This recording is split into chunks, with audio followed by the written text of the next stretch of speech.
Queria dar boa noite para todo mundo. Pelo jeito, nós estamos ao vivo mesmo, então vamos lá. Quero dar as boas-vindas a todos vocês para a Praça do Encontro, que é o nome do nosso Ministério Cristão, onde nós trabalhamos muito a questão do aconselhamento pastoral e onde nós ajudamos as pessoas a vencer os desafios da vida. E para mim, hoje de noite, é uma honra e um privilégio muito especial, para não dizer uma alegria, de ter o pastor David Jones conosco, lá vou eu falando espanhol de novo. E depois de muitos anos, né, a gente tem conseguido sempre manter essa amizade. A gente se conheceu muitos anos atrás, se a gente vai contar essa história, né? E, não sei, diz boa noite aí, se apresente um instantinho, aí vou contar a nossa história um pouquinho sobre como é que tudo isso começou. Pois é. Boa noite para o pessoal. É uma grande alegria estar com vocês, e especialmente com a doutora Esli. Vou usar esse título, mas é um privilégio e uma alegria para a gente estar com vocês. E eu quero contar mesmo essa história, porque a gente sempre comenta as coisas, né? E agora nós temos essa oportunidade tão maravilhosa de poder contar as coisas para a gente ter legado, né? A gente vai ficando um pouquinho mais jovem, né? Então, a gente vai dando a importância de certas coisas.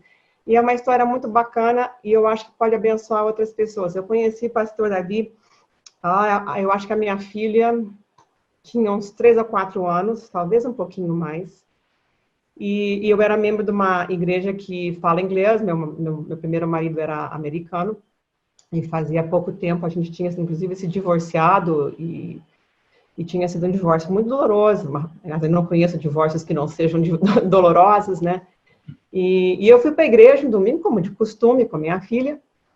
E o pastor, que normalmente pregava lá, por alguma razão, estava ausente e tinha convidado o pastor Davi para pregar no lugar dele.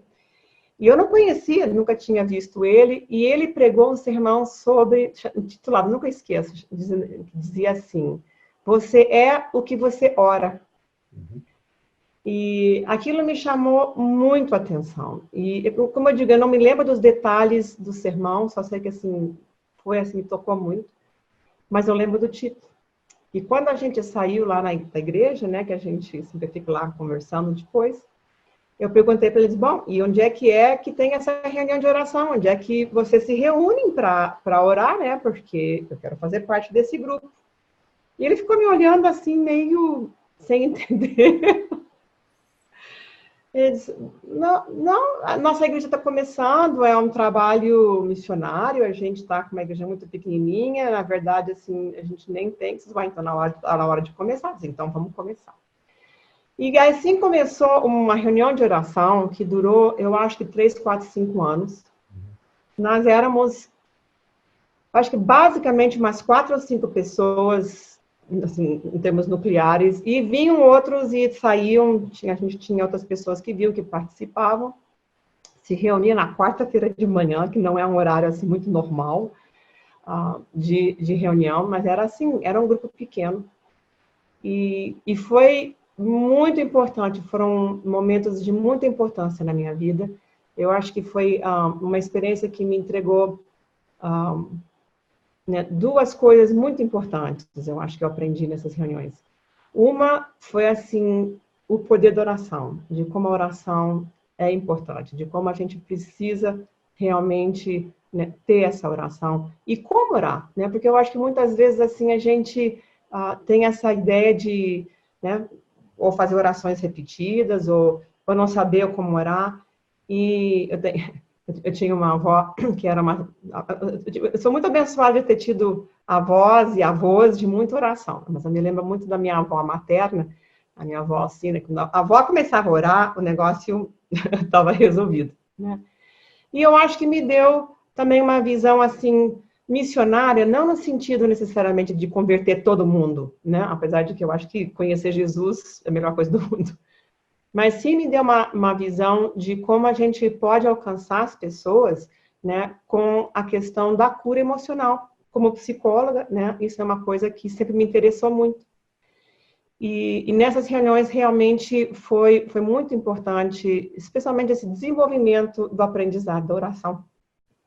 E com o tempo, né, realmente o pastor Davi, a dona Judite, né, estavam plantando uma igreja pequenininha, eu comecei a frequentar também com a minha filha e apoiar o trabalho, e a gente começou a conversar, nós estamos conversando até hoje também, tem quase 40 anos, eu acho que isso, e com o tempo surgiu essa conversa assim, de aconselhamento pastoral, como é que funciona isso, a minha profissão.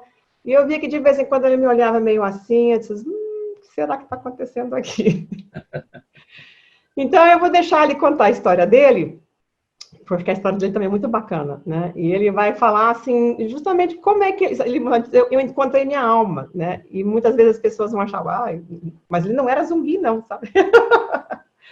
Mas como é que um pastor encontra a sua alma, pastor? Pois é. O interessante é depois a gente se conhecer e a Esli começou a frequentar a igreja e essas reuniões de oração. Eu só diria sobre essa parte da oração, é que nós formamos uma equipe de oração realmente, porque eram as mesmas pessoas que vinham. E muitas vezes quando você vai para uma reunião de oração que o pessoal não se conhece, você passa mais tempo falando sobre os pedidos de oração do que orar. Agora, em nosso caso, a gente já sabia o que nós estamos pleiteando a Deus. Então, a gente poupou o tempo de papo e a gente orava. E outra coisa foi a questão de concordância. E não vou pregar sobre isso, mas biblicamente diz, se duas pessoas concordarem sobre qualquer coisa na face da terra, então Deus responde. E o problema é que muitas vezes nós temos dificuldade de ficar de acordo. Então, realmente, essa equipe estava tinindo. Realmente, nós tivemos muita concordância, muita compreensão, muito apoio mútuo e Deus abençoou. Agora, sobre essa questão dessa psicóloga, eu tenho que confessar que eu tinha uma predisposição contra a ideia de psicólogos cristãos. Agora, deixe-me explicar por quê. Sou filho de pastor, meu pai foi um pastor evangélico aqui na América, fui criado na igreja evangélica, me converti com 11 anos, com 15 anos eu senti um chamado para ser missionário, foi muito nítido, muito claro e segui. Então, quando eu estava no high school, terminando os meus estudos secundários, no último ano eu tinha feito quase todas as matérias necessárias e eu tinha uma matéria eletiva, ou seja, eu podia escolher, porque as outras matérias já fechei. Então, eu olhei a lista de coisas e tinha algumas coisas que não me interessavam e tinha uma coisa chamada psicologia. Eu tinha ouvido falar, mas não sabia nada. Então, voltei para casa, expliquei para meu pai, pai, eu preciso preencher o currículo aí e tem uma matéria chamada psicologia. O que você acha? Devo fazer? De jeito nenhum. Isso é do diabo. Uau! Meu pai tinha opinião formada, então, nesse caso, vai ser do diabo, eu não preciso, já tem bastante diabo sem estudar. Então, deixei de fazer, fiz outra matéria. Aí foi para o seminário, e no segundo ou terceiro ano, eu vi no meu currículo psicologia. Agora o seminário está dando curso de diabo. E entrei na aula, o professor, coitado, o professor era um PhD em economia, entendia bolhufa de psicologia. Ele estava tirando porque outro cara caiu fora. A aula era uma mortandade, era horrível, chato, aborrecido, era o diabo mesmo, só diabo de preguiça, era horrível. Então, para mim, eu tive essa impressão muito péssima, pessoalmente. Agora, o mundo evangélico, não vou pregar sobre isso, mas o mundo evangélico não via psicologia com bons olhos. Por quê? Porque em termos de uma ciência, qual o primeiro nome que veio à nossa cabeça nessa época? Lembra que eu sei que parece que eu sou jovem, mas eu sou da década de 40, nasci em 42. Então, o mundo evangélico nessa época entendia psicologia com quem? O Freud. Entendia que fazia parte daquela carga que veio da Europa, os ventos novos que realmente invadiram a América do Norte, tanto os Estados Unidos quanto o Canadá, darwinismo, 1889, o marxismo, 1856, o Freud, em 1870, alguma coisa, e a alta crítica teológica na década de 1880. Então, isso chegou, transpôs o Oceano Atlântico, chegou à América e invadiu os seminários evangélicos cristãos, protestantes, e eventualmente começou a aguar muito a fé cristã. Então, realmente, a psicologia como uma disciplina tinha uma má fama, porque para nosso povo, nós entendíamos que isso veio de um Freud que era materialista, que era ateu, que não sei o que mais. Então, na década de 30 e 40, aparentemente, antes de mim, havia alguns pastores e líderes cristãos que entendiam que o assunto é importante, porque, afinal de contas, psicologia tem a ver com psique, com alma. Deus é quem nos deu a alma. Lembro que a doutora Esli uma vez me lembrou, pastor Davi, quem nos deu a alma foi Deus, em Gênesis 28.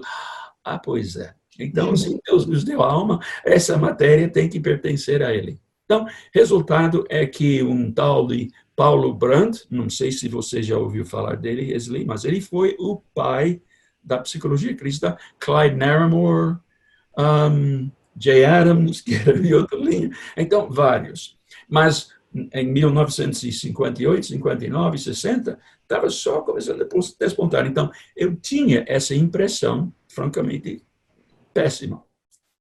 Só que eu conheci essa jovem, que era uma psicóloga, que ela era inteligente, muito machucada, e lembro que nosso relacionamento em termos de pastor e membro de igreja foi tratar você desse trauma do divórcio, toda a questão de Deus, e Deus é como o seu pai, um monte de... Nós tivemos umas conversas muito interessantes.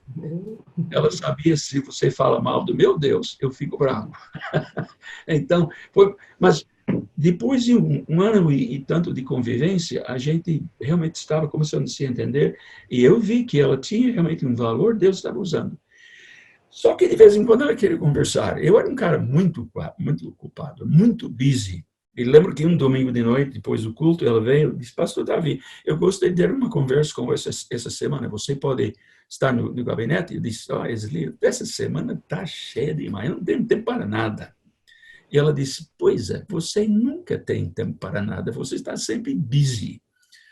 Eu olhei para ela, o que é esse negócio de estar busy? Ela disse, você é um workaholic. Isso me tocou. Eu nem sei como traduzir isso, Esli. Trabalhólico. Obrólico, alguma coisa. Eu estava sempre obrando e trabalhando, e ela disse, isso me tocou, me picou muito. Como que eu sou workaholic? Ela disse, bem, vamos ver. Isso me tocou tanto, eu disse, acho que eu posso achar um tempinho para você essa semana. A gente marcou na quinta-feira, você veio estudar, tá? Sempre que a gente conversou. Ela chegou, conversamos, e nem me lembro do assunto, francamente, mas foi uma boa conversa. E no fim eu disse, e esse negócio de workaholic, o que é isso? E ela me fitou com aqueles olhos, e ela disse, quem é que te disse que você é preguiçoso?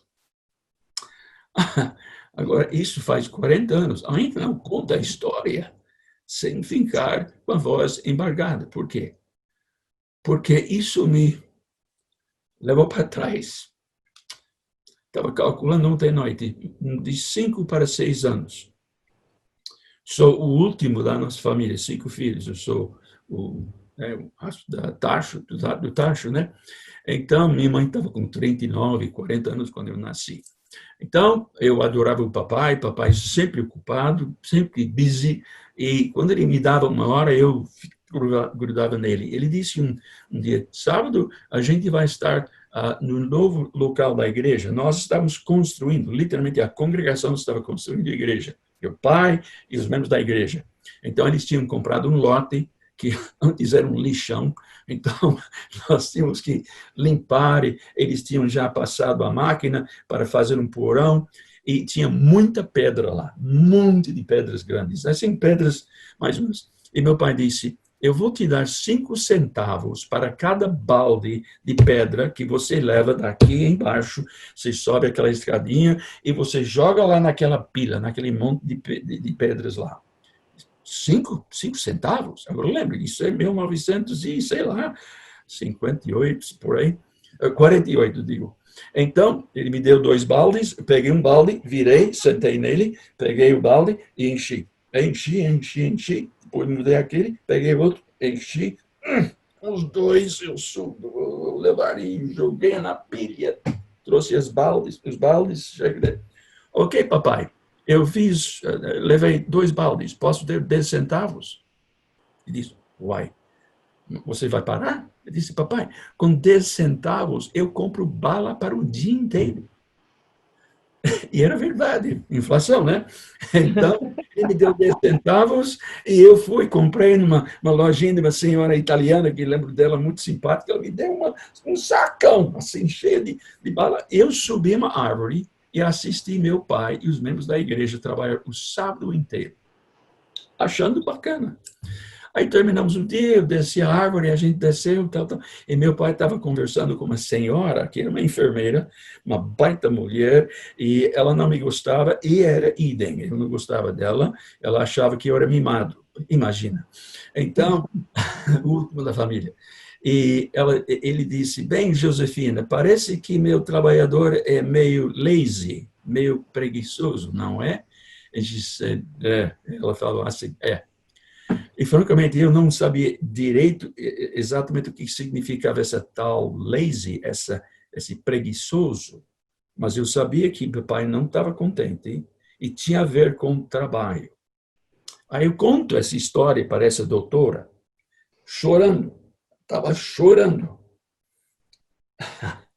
E lembro que ela disse, e você me diz que Deus é um pai bom de graça, e que a salvação e tudo que Deus nos dá é dado. Nós não podemos ganhar nada e você fica enchendo baldes o tempo todo para impressionar o seu pai, impressionar a Deus, e você não precisa. Uau! Isso foi um baque. Mudou minha alma, não, mudou minha vida e descobri minha alma. Então foi quando eu entendi a importância de nós entendermos as nossas almas, essa parte que Deus nos deu, à luz da palavra de Deus e à luz do que a gente pode aprender nas ciências hoje. E óbvio, de lá para cá, o que se tem aprendido na sua área e o que eu tenho aprendido é muita coisa. Então, isso foi o início de um relacionamento de muito suporte. Estava pensando, mas isso, depois eu vou deixar você jogar a pergunta que quiser. Lembro que nós formamos uma dobradinha, porque eu entendi, tem pessoas que vêm para o gabinete pastoral que nem consigo ajudar, porque nem consigo entender todas as raízes dos seus problemas, e eu vejo que são problemas emocionais. E tem profissionais que são bem pagos para fazer esse trabalho. E esse pastor, o meu ramo é alma, mas meu ramo é apresentar Jesus Cristo como Salvador, como Senhor, aquele que vem sarar nossa alma. Então, nós formamos essa dobradinha, e vou usar uma terminologia bastante vulgar, vocês me perdoem, vocês pessoas sofisticadas. Eu disse, olha, vou mandar os doidos para você, você manda os pegadores para mim. E foi assim que a gente fez. E lembro que ela me telefonava. Pastor Davi, estou mandando alguém aqui que está assim, assim, assado. Agora você não fica assim. Você aceita, recebe, aconselha. Essa pessoa precisa de Jesus, precisa se converter. E ela me mandava cada uma. Mas graças a Deus, Deus me deu sabedoria de ajudar na parte que era minha área. Essa parte espiritual, de conhecer o Deus que perdoa. E da mesma forma, quando eu vi que tinha pessoas que estavam com problemas nitidamente nessa área de psicologia que eu não entendia e não conseguia, mandava para ela. E foi muito bom. E até hoje, depois de tantos anos, grande alegria a gente poder trabalhar, e quem sabe isso vai ajudar alguém a descobrir sua alma. Era um ossinho duro de roer nesse sentido, assim, porque como fazer esse pastor que tinha tantas coisas maravilhosas, tinha e tem, né? Tantos dons, assim, como é que eu conseguia fazer ele entender, né? Que as pessoas não são só espírito e as pessoas não são só corpo, porque eu acho que, assim, a igreja tem feito um trabalho maravilhoso de edificar o espírito, né? A salvação é isso. E descobriu também que se a gente fizer oração, a gente tem que cuidar do corpo, né? O corpo é o templo do Espírito Santo, tudo mais. Assim, mas essa coisa da alma, né? Toda essa coisa da psicologia, e ainda mais quando a gente se conheceu, né? A resistência da igreja em relação à psicologia, à psicoterapia, era um negócio bem sério, né? E as pessoas achavam realmente que a gente comprava o bilhete para o inferno, que se a gente estudasse psicologia a gente ia perder a fé. E eu encontrei isso muitas vezes, mas na medida em que a gente foi aprendendo, inclusive, assim, foi a razão pela qual a gente acabou fundando o Corpo de Psicólogos e Psiquiatras Cristãos, o CPPC, foi justamente para a gente ter um espaço de apoio onde nós, a maioria éramos ou alunos ou recém-formados, pudéssemos conversar sobre esses temas, né? Como é que a gente pode ser psicólogo, como é que a gente pode ter fé, né? Não digo nem religioso, mas assim, ter um valor bíblico, né? Ler a Bíblia, fazer oração, aquelas coisas todas. E ainda assim ser uma pessoa respeitável cientificamente falando, né? Respeitar, né, a ética do CRP, né, nossos regionais, assim, de como é que a gente usa o código de ética e tudo, e ao mesmo tempo respeitar também o desejo dos nossos pacientes, né? A gente não pode ficar convertendo o paciente, óbvio que não. Mas às vezes tinha pacientes que me pediam, que me perguntavam, eu não entendo, eu queria encontrar uma pessoa assim, que era onde eu fazia esses encaminhamentos, né? Pessoas que estavam buscando especificamente algo assim. E às vezes eu encaminhava para padre também, porque eram católicos, para alguns outros lugares, assim, de acordo com assim, a preferência, né, religiosa das pessoas em termos de muito respeito. Mas foi um negócio, assim, complicado, né? E eu acho que foi nesse dia que, finalmente, e eu me comovo até hoje de ouvir essa história, né? Realmente me mexe comigo, assim, de como as nossas experiências de infância, né, impactam a nossa vida de adulto. E foi muito bom, porque, assim, depois daquilo, assim, como que você começou a relaxar, você começou a descansar, né? Você começou a tirar tempos de descanso, né? De dormir, de descansar, de não fazer, de limpar a agenda, de sair, né, com a Judite, fazer coisas especiais, assim, como com o casal, ou com os teus filhos, que teus filhos, ainda, a maioria ainda moravam aqui, né? Eu acho que o mais velho já tinha ido embora, mas o Randy e o Phil ainda estavam por aqui. E eu acho que isso foi importante. E com o tempo, eu te fiz uma propostinha muito indecorosa.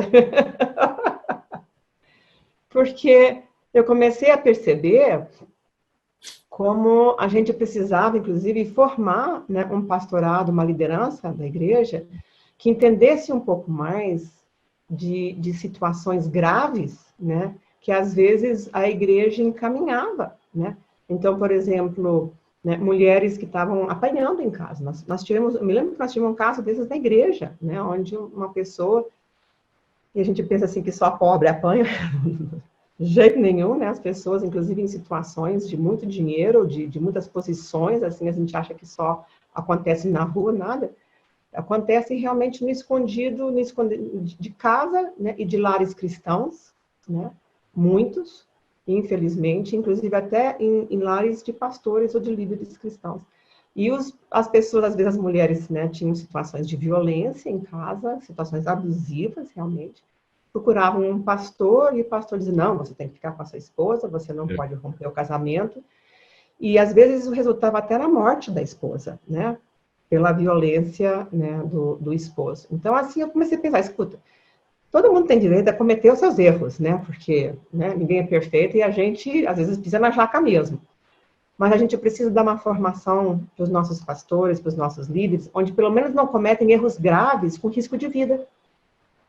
E foi quando eu comecei a te propor da gente montar um curso de aconselhamento pastoral na igreja. Lembro disso. Onde nós pudéssemos, né, foi onde nasceu realmente lá no Instituto Bíblico, né, essa proposta de fazer um curso de aconselhamento cristão, mas não daquele jeito tão tradicional, né?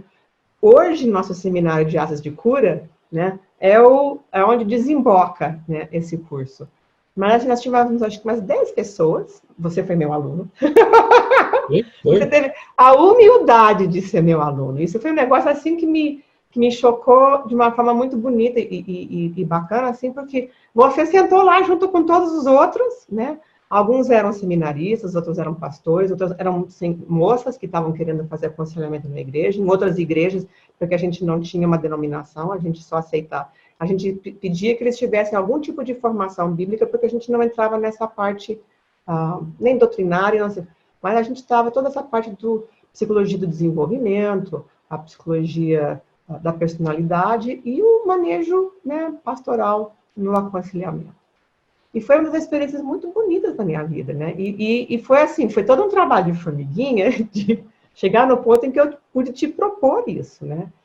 E eu acho que foi assim, o teu amadurecimento, inclusive, né, a tua abertura e a tua humildade, né, de aprender, né, como isso também era importante. Sabe, foi interessante porque eu fazia parte do Ministério de Pastores de Brasília. E depois de a gente ter essas conversas, eu começar a entender o que me faltava, era essa compreensão. Nas nossas reuniões, eu comecei a falar sobre essa necessidade, porque a gente almoçava, a gente batia papo, às vezes um palestrante, mas a gente falava sobre isso. E eu apresentei essa ideia, que nós já estávamos conversando, e alguns deles se interessavam. Então, para aqueles que assistiram, que não foram muitos, mas alguns, isso foi bom, porque eles foram esclarecidos. Alguns nunca tinham nem pensado, nem estudado nada. Mas o mais importante é que o nome, seu nome no caso, ficou conhecido. Esta irmã é séria. Ela é uma crente, ela ama o Senhor, ela é profissional, ela é séria e ela é competente. E foi uma referência que, francamente, quando você é um pastor, você dá uma referência e você tem que ter conhecimento de causa. Mas quando os outros confiam em você, você está passando uma palavra. E isto, eu acho que ajudou você a ter mais trânsito entre os pastores evangélicos. Porque, no início, como se diz, quem é que ensinou os pastores brasileiros que a psicologia é do diabo? Os missionários. Nós levamos nossos preconceitos para o Brasil, para o país inteiro, claro. Missionário leva o que ele tem, né? É isso que eu tinha na época. Mas eu dou graças a Deus que Brasil, em termos gerais, a igreja evangélica nessa área de aconselhamento pastoral, de psicologia cristã e tudo, é bem diferente do que 40, 50 anos atrás. Graças a Deus. Não, eu me lembro uma vez que nós fizemos um retiro, eu fiz um retiro com uns 4 ou 5 pastores de uma denominação que eu não vou mencionar. Isso, eram só pastores. E como choraram, como choramos, né? Porque como o pastor não tem um espaço, né, onde pode se abrir, onde ele pode ser vulnerável, onde ele pode mostrar as suas fraquezas, porque todo mundo acha que ele tem que ser perfeito, a família do pastor, então, tem que ser mais perfeita ainda, os filhos de pastor, meu Deus, então, eles que têm que ser aquela perfeição. E a dor, né, assim, de traição, das fofocas, das dificuldades, de decisões que, às vezes, a hierarquia ou membros da igreja mesmo tomavam e que eles acabavam, né, tendo que acatar ou tendo que viver as consequências de certas decisões e a dor que teve. E como aquilo também mudou, né, a vida de muitos deles, né? Eles também encontraram a sua alma nesse dia de uma forma, quem sabe, mais pessoal, né? Eu acho que não era nem tanto de preconceito, mas assim, de poder encontrar um bálsamo, né, para essas farpas do coração, que eu sempre falo. E eu me lembro como eles também me apoiaram. Eu me lembro de um pastor, especialmente, que durante anos, e isso assim, até hoje me comove também, né? Naquela época a gente tinha secretária eletrônica. Aliás, eu tinha uma secretária eletrônica, porque a maioria das pessoas não tinham, porque não gostavam de máquina. E eu achava aquilo uma maravilha, porque o pessoal deixava o recado e eu podia ouvir. E esse pastor, durante muitos anos, depois do meu divórcio, cada 2 semanas ele ligava para lá. Ele sabia que eu não ia atender, mas ele me ligava e dizia: como é que você está, minha irmã? O que você precisa? Deixa eu te deixar uma oração. Aí ele orava, me dava um versículo, me dava uma palavra de encorajamento. Eu sei que você está passando um pedaço difícil, não se desanime, não. E são, assim, frutos também que a gente, né, foi colhendo em momentos difíceis, nesse vai e vem, que não é só um dar, mas é também saber receber, né, de ambos os lados, né, e eu acho que nesse sentido foi umas coisas bonitas da sua parte, né, de de saber receber, né, uma pessoa assim, que realmente, naquela época, eu estava muito quebrantada, foi um divórcio difícil, foi muita dor, foram muitos anos de recuperação, eu tinha uma filha pequenininha, 2 para 3 anos, e foram muitos anos de lutar financeiramente, né? Como é que eu ia conseguir pagar as contas num Brasil inflacionário, maluco, que a gente não conseguia fazer as contas, né? E nesse sentido, aquele grupo de oração realmente foi uma família, foi uma extensão de família que me apoiou muito. Eu ficava num aperto, né? Vocês oravam comigo, me apoiavam, conversavam. E foi muito. Tanto é que os nossos filhos, até hoje, né, são amigos, né? A Raquel e o Felipe, que são mais ou menos da mesma idade. E você foi o pastor que oficiou meu casamento, né? Quando eu finalmente voltei a me casar e encontrei realmente uma pessoa muito especial, né? Que é meu marido. Nós vamos fazer 29 anos de casado, pastor, dia 21 de agosto. Uau. 29 anos de casados. E você oficiou. E isso também foi, assim, uma coisa complicada, né? Porque as pessoas, como assim? Ela é divorciada, como é que vai, né, casar? E a gente conversou muito sobre a doutrina da igreja e as razões pelo meu divórcio. E você teve, assim, uma postura de muita coragem, de muita integridade, de muita honestidade. Não era assim, que às vezes tinha uns casamentos que as pessoas faziam, né, de qualquer jeito. Você não fez um casamento de qualquer jeito, você estudou, você avaliou, me entrevistou meu marido, e estudou a Bíblia e disse, olha, de acordo com as razões pelas quais, né, você teve o seu divórcio, você tem o direito de ter uma segunda chance, né? E eu acho que isso foi muito importante para mim, de encontrar o Deus da segunda chance, né? Porque eu encontrei uma igreja que me deu uma segunda chance, uma igreja que me recebeu e um pastor que encontrou sua alma e viu que o coração dói e que a gente tem que curar isso, né? Então tem sido realmente uma parceria, né, de trabalho, né, um companheiro de jugo nesse sentido, de muita alegria e eu acho de muito fruto também, né? Apesar de que a gente sempre meio que trabalhou separados, mas foi assim, depois de viver tantos anos aqui, a gente foi morar em Colorado Springs, a 2 quadras um do outro. Né? Então, meu marido foi transferido para os Estados Unidos, justamente para uma cidade onde vocês tinham a sede da igreja, e você foi morar lá e ainda acabou comprando uma casa a 2 quadras da minha, e meu marido foi lá ajudar, inclusive fazer um outro quarto lá no sótão para os teus filhos, né? Então, tem sido uma coisa bacana.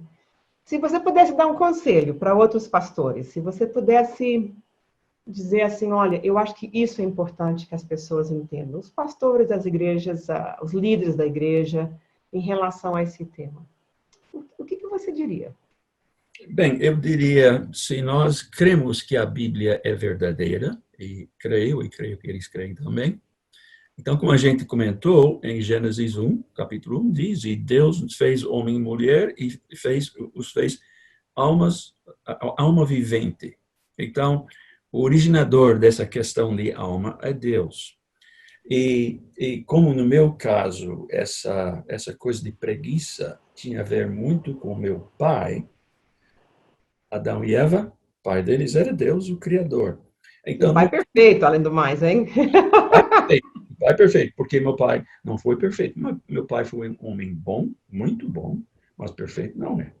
Inclusive, vou voltar ao assunto, mas eu tenho 2 irmãos mais velhos. Tenho um irmão de 96 anos e um irmão de 81. Pois a nossa família tem genes que não acabam.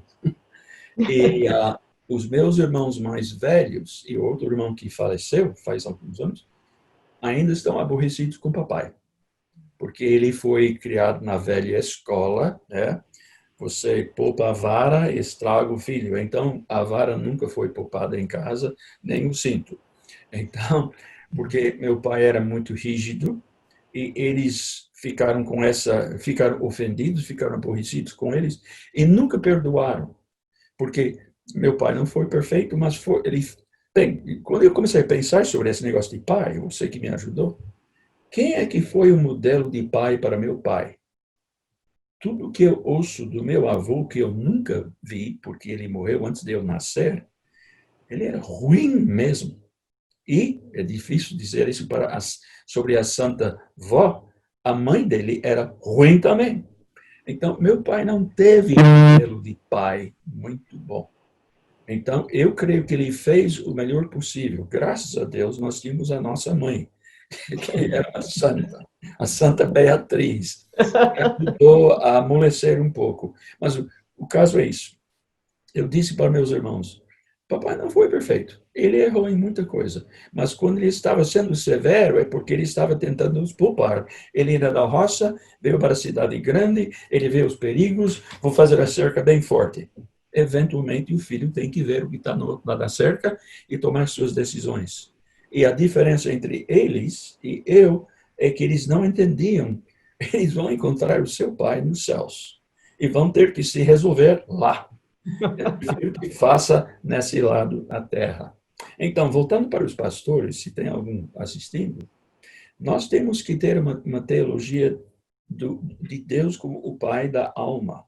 E entender que, como a gente vê em problemas sociais, tanto no Brasil quanto na América, esses problemas seríssimos que nós temos agora, geralmente, os homens, especialmente, que se envolvem em crime, em espancamento de mulher e outras coisas, você pergunta para eles, me conta sobre seu pai. FDP? Eu não quero nem falar. Eu fui, durante 2 anos e 3 meses, o diretor de um programa de reabilitação de alcoólatras e drogados. Isso foi depois de deixar aquela igreja. Francamente, não entendia nada sobre alcoolismo em termos científicos. Eu tinha lidado com muito alcoólatra. Vi muito gambá, não gostava, né? Mas quando eu comecei a fazer as entrevistas iniciais, porque as pessoas que entravam para o programa tinham que conversar comigo. E lembro que na primeira entrevista, rapaz veio, nem me lembro quem foi, mas alguém chegou, porque eu entrevistava 2 ou 3 cada dia. Eu disse, me conta sobre seu pai. E, francamente, a reação era aquele FDP, outras coisas piores. Aí, em resumo, eu descobri que tem 3 tipos de pais desses rapazes que se envolvem em problemas. O pai que não era, ou seja, o homem engravidou uma mulher, tchau e abraço, foi interessante enquanto durava, né, né? Então, o cara é criado por uma mãe que não tem marido e esse menino nunca teve um pai.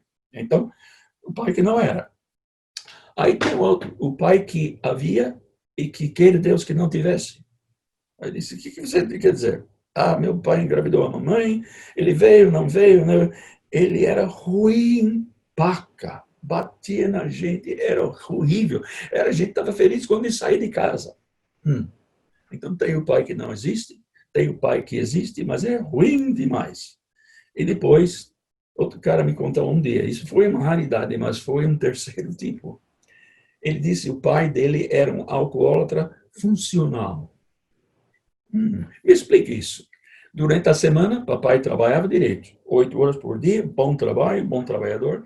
Sexta-feira à noite, pegava a grana e farra sexta e sábado à noite, o domingo, quando volta para casa, era inferno.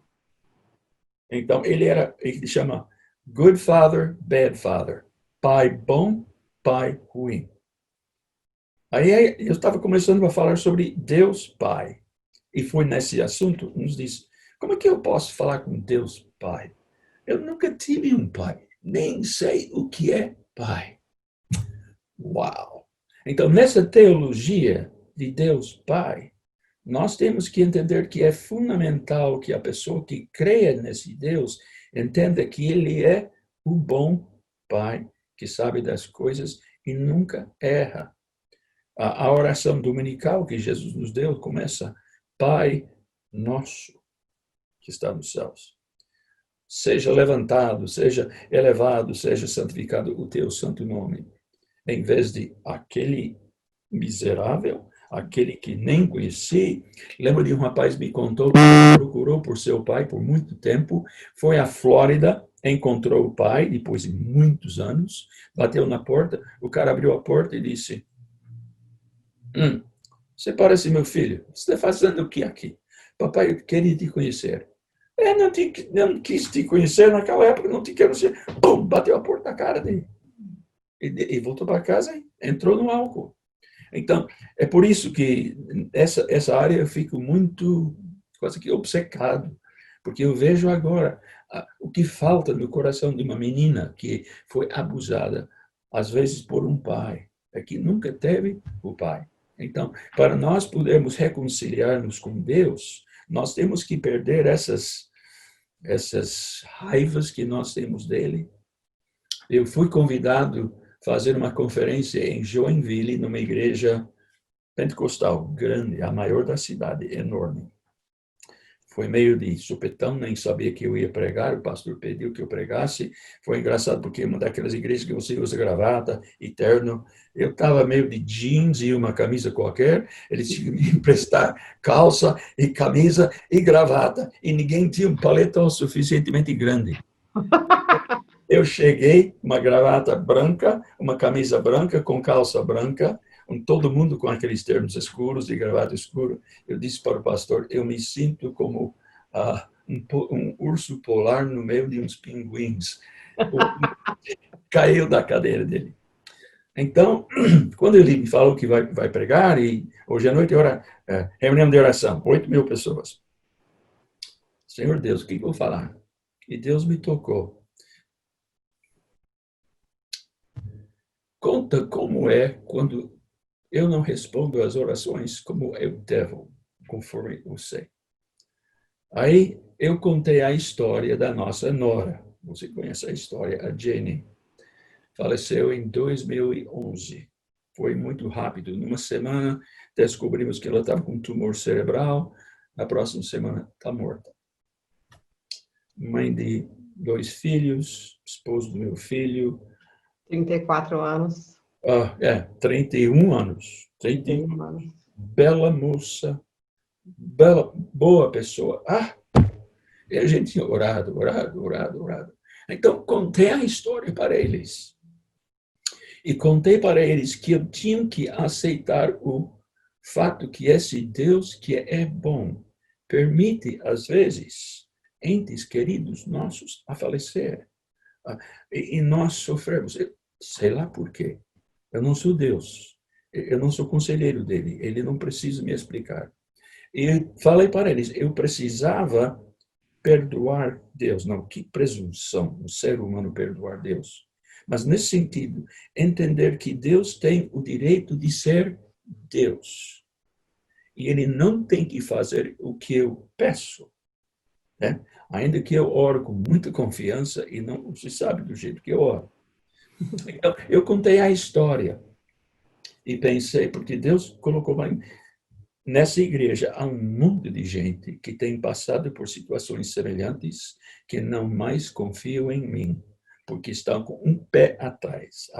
Vou pedir de novo e vai me deixar na mão. Então, eu fiz o apelo final, fiz a apresentação e disse, muitos de vocês hoje deixam de orar e confiar no Senhor, porque uma vez vocês oraram com tanta confiança, com tanta convicção, que Deus há de fazer isso, e não fez. Ele não respondeu a oração como ele devia. E você precisa se reconciliar com Deus. Agora, lembra que eu sou um pregador visitante, nem era da denominação deles, então, nessa hora, eu não sabia nem como fechar. Eu virei para o pastor presidente e disse, pastor presidente, a palavra é sua. O homem chegou e disse, esse homem foi mandado por Deus aqui hoje, porque há muitos de vocês estão justamente nessa situação e vocês deixam de orar, ou quando oram, aquela coisa, se for tua vontade, tudo bem, se não for, não faz mal. E ele disse, vem à frente. Choveu gente à frente. E muitas pessoas chorando e se reconciliando com seu pai, entendendo que às vezes o pai faz coisas ou não faz coisas que nós não podemos entender. É por isso que a gente é chamada crente. Nós cremos porque a gente às vezes não pode entender racionalmente. Então, para quem está no ministério, é uma área muito importante, especialmente em igrejas evangélicas que têm membros veteranos. Se você está numa igreja suficiente, você vai ficar decepcionado sobre qualquer coisa. É fantástico. Hello. Então, é bom que a gente esteja prontificada e prestes a poder ajudar essas pessoas nessa hora. E eu acho que assim, você tocou em algumas coisas importantes, né? Porque eu acho que nós vivemos crises de família, né? Desde que se liberou o divórcio, acho que começou nos Estados Unidos com o que eles chamavam de no-fault divorce, né? O divórcio onde você não precisa provar a culpabilidade para poder se divorciar. As pessoas nem sabem que aquilo existia, sabe, Davi? As pessoas sempre acharam que a gente sabe, cansou do cônjuge, pode assinar os papéis e tchau. E não era assim antes. Eu me lembro quando eu era criança, que a gente falava, aquele ali, tadinho, os pais não são divorciados. Sabe? Assim, era, né, a exceção era a exceção. Hoje não, hoje muito mais é a regra, infelizmente. E eu acho que isso tem criado não só uma crise de família, tem criado uma crise de masculinidade, né, de paternidade, né, como você, eu acho que muito bem descreveu, e às vezes até de maternidade, né? A gente tem a tendência de achar assim que mãe é perfeita, né? Não, os pais são maus. Eu tinha um amigo que disse assim, eu não vou para a igreja dia dos pais. Porque dia das mães, todo mundo faz aquele louvor, porque é aquela coisa maravilhosa, porque a minha mãe, ai que saudade da minha mãe que já morreu. E no dia dos pais, a gente recebe sermão. Passam, como dizem no Nordeste, passa carão, né? Fica dizendo tudo que a gente faz errado, né? E sendo que muitos de nós somos bons pais, porque há bons pais. Assim como há boas mães e há más mães, há bons pais e há maus pais. Mas eu acho que na medida em que a gente não tem tido bons exemplos, né, tem sido mais difícil reproduzir também, imitar bons exemplos, porque não tem tido. Por outro lado, a gente sabe que, né, Adão e Eva tiveram um pai perfeito e mesmo assim fizeram uma péssima escolha, né? Ou fizeram opções que, pelos quais nós estamos pagando até hoje, né? Nós lemos a história do jardim.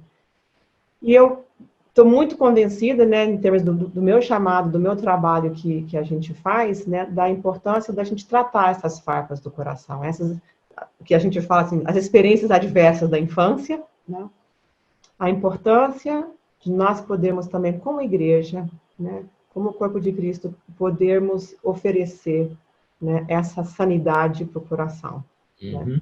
Eu falo sempre, né, uma expressão que Deus me deu lá no Equador, mais de 25 anos atrás, que sem sanidade não tem santidade. Então, se a gente não curar o nosso coração, se a gente não tirar essas farpas, a gente não consegue viver essa vida reta, né, que o Senhor nos chamou a viver. E olha, te ouvindo, hein, fazia tempo que eu não te escutava. Pastor, você aprendeu bem essas lições, hein? Olha só como é que você se saiu bem lá com o pessoal, né, no alcoolismo, na drogadição. Estou muito orgulhosa de ver como, né, você conseguiu entender, e eu tenho certeza de quantas pessoas você conseguiu ajudar, né? Porque você conseguiu ver isso. Né? E eu acho que, assim, para terminar, eu queria contar uma última coisinha muito rápida, né? Que eu acho que foi uma coisa, assim, muito bonita, assim, que eu aprendi com você nas nossas reuniões de oração. Sabe, pessoal, quando a gente ouve alguém orar, a gente sabe quem ela é. E essa história hoje começou assim, você é o que você ora, né? E nós vamos alcançar coisas, não só o que a gente deseja ter em termos materiais, de casa, desejos, não sei o que pula isso aí, coisas que a gente quer só pela oração, né? Porque a oração é importante. Mas mais do que tudo, eu acho que eu aprendi que a oração é uma relação. A oração é uma relação. E um dia eu gostaria que vocês pudessem ouvir o pastor Davi orar, mas orar como ele ora nas reuniões de oração. Porque eu acho que das coisas que eu ouvi, mais belas, que eu nunca ouvi ninguém assim, é a relação de paixão e de amor. É uma relação de amor que ele tem com Jesus. E eu só ouvi ele falando, orando, né, se expressando, e eu pensei, quando eu crescer e for grande, eu quero orar assim. Eu quero ser assim. Porque é uma relação que realmente cura, é uma relação de amparo, mas mais do que tudo, é uma relação que expressa, né, o que Deus mais quer de nós, que é a intimidade. Eu me lembro que uma vez, quando a gente estava conversando sobre os teus baldes, eu virei para... Eu não sou nem presbiteriana para esses negócios, não, mas eu tinha ouvido falar, né? Do catequismo de Westminster. Uhum. E eu falei para você, você sabe como é que aquele negócio começa? Né? Ele disse, sim. Diz assim, que o fim último das pessoas, né, é glorificar a Deus. And enjoy him forever. E desfrutá-lo para sempre. Sim. Eu acho que quando nós aprendemos a ser o que nós oramos, nós aprendemos isso. A paixão por Cristo, né? A paixão pelo Senhor, pelo que Ele fez por nós. A paixão da relação, de orar. A paixão pela intimidade, né? Não só a intimidade pessoal com Deus, mas a intimidade comunitária. E a oração é uma relação de intimidade, né? Ninguém sabe mais de mim, né, do que o Senhor quando eu oro. E quando a gente escuta aquela oração sincera, não aquelas reuniões de oração onde as pessoas estão se amostrando para mostrar como fala bonito, mas aquelas reuniões de oração onde o Espírito move, né? Onde nós podemos ser vulneráveis, onde nós podemos confessar os nossos pecados uns aos outros, para que sejamos curados, né? E a oração que realmente, né, edifica o Senhor e louva, né, a sua presença. E eu queria te agradecer muito por ter aceitado o meu convite, né? Agora a gente tem essas tecnologias, né? Eu acho que a gente tinha, as pessoas não sabiam usar, agora a gente sabe usar. E queria te agradecer muito por ter vindo, compartilhado isso. Eu tenho certeza que muitas pessoas vão se beneficiar das tuas palavras, né? E a gente vai aprender, né, como é que a gente pode ensinar não só os pastores, mas as pessoas, né, o respeito à nossa alma e como ela precisa ser curada. Obrigadão. O convite e peço que Deus abençoe a todos que estão assistindo e a gente continua a nossa conversa, né? A gente vai continuar a nossa conversa. Assim. A gente vai conversar muito, depois nós vamos ter uma eternidade para botar todas as outras conversas em dia. Obrigadão, e um abraço para a Judite também. Eu darei. Tchau. Tchau, tchau. Deus também.